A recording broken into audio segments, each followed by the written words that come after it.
ছয়টা দোয়া এবং জিকির আছে, যেই দোয়া জিকিরগুলো কোরআন হাদিসে বর্ণিত সকল দোয়া জিকিরের খোলাসা, সারমর্ম এবং নির্যাস। এই ছয়টাকে যদি কোনো মুসলমান নিয়মিত আঁকড়ে ধরে, তাহলে কোরআন এবং হাদিসের যত দোয়া এবং জিকির আছে কেমন যেন তার নির্যাসটা নিয়মিত সে আমল করলো। বলবো সেগুলা। এই ছয়টা দোয়া এবং জিকিরের মধ্যে সর্বপ্রথম হলো নবী করিম সাল্লাল্লাহু আলাইহি সাল্লামের প্রতি দুরূদ প্রেরণ করা। নবীজি সাল্লাল্লাহু আলাইহি সাল্লামের প্রতি দুরূদ প্রেরণ করার আমল এরকম আমল, আপনি যদি সারা দিনে শুধুমাত্র নবীজির প্রতি দুরূদ প্রেরণ করার আমলটাই জিকির হিসাবে সবচেয়ে বেশি করেন, দোয়া হিসাবে যদি এটাই আপনি সারাদিন করতে থাকেন, তো আপনার জন্য যথেষ্ট হবে, আল্লাহর কাছে আর কিছু না চাইলেও চলবে। দুরূদ মানে হলো নবীজির জন্য দোয়া করা। ভাই, আল্লাহ তার হাবিবকে রহম করবেন, আপনার আমার দোয়ার দিকে আল্লাহর তাকানোর কোনো ঠেকা আছে?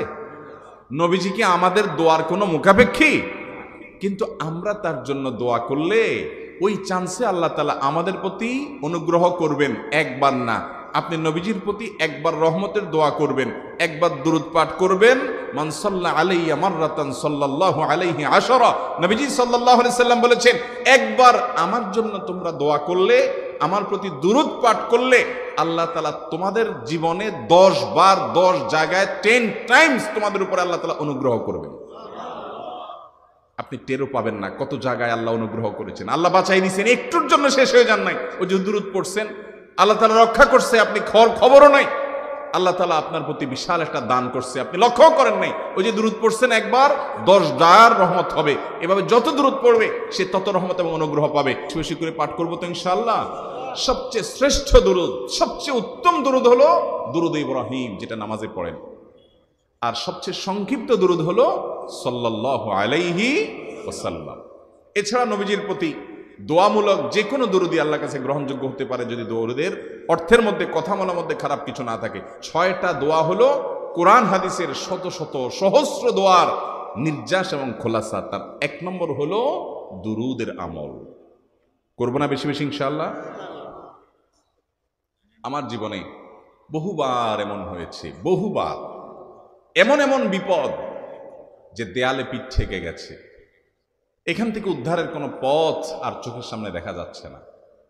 আমি এই আমলটি, এর পাশাপাশি ইস্তেগফারের আমল, যেটা 2 নম্বরে বলবো আমি, এই 2টি আমল কন্টিনিউয়াসলি করে গেছি, হরদম প্রতি নিঃশ্বাসে নিঃশ্বাসে, বাস টয়লেটের টাইম বাদে বাকি ফুল টাইম এটা দুরূদ এবং ইস্তেগফার অব্যাহত রাখছি।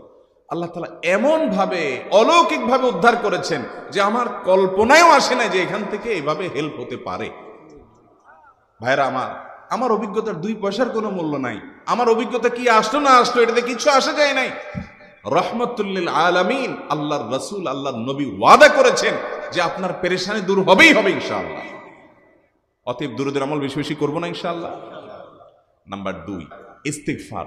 এটাও বেশি বেশি করতে হবে, কারণ ইস্তেগফার সম্পর্কে কোন কোন হাদিসের ভাষ্যের মধ্যে মান লাজিমাল ইস্তেগফার ভাষ্য এসেছে, অর্থাৎ যে ব্যক্তি ইস্তেগফারকে আঁকড়ে ধরবে, এটাকে কন্টিনিউয়াসলি করবে, ইস্তেগফার কখনো